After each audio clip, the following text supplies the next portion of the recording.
parade. Jana tuliwapigia simu wale ambao wanatupaga lile gari la parade. Jibu walotugea jana tumecheka kweli rafiki yangu. Wametuambia mmechukua ubingwa tayari. Tukawaambia kwani kuna shida gani? Kuna wenzenu waliweka booking huku. Wallahi billahi. Wallahi wabillahi si watani. Wallahi wabillahi watallahi. Jana usiku tukawauliza. Wallahi tena. Wewe ulikuwepo jana? Jana usiku wametujibu hivyo. Kwani Yanga ndio mmechukua ubingwa? Maana tulikuwa tujawatafuta. Sisi tunasubiri mbungi malizike tuanze logistic. Tukamwambia kwani kuna nini? Kuna wenzenu hapo waliweka booking.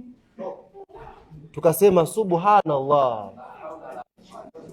Kumbe ule ukimya ulikuwa na kutafuta gari. Tunajua watu hapo kimya wanaandaa timu kumbe watafuta gari la parade.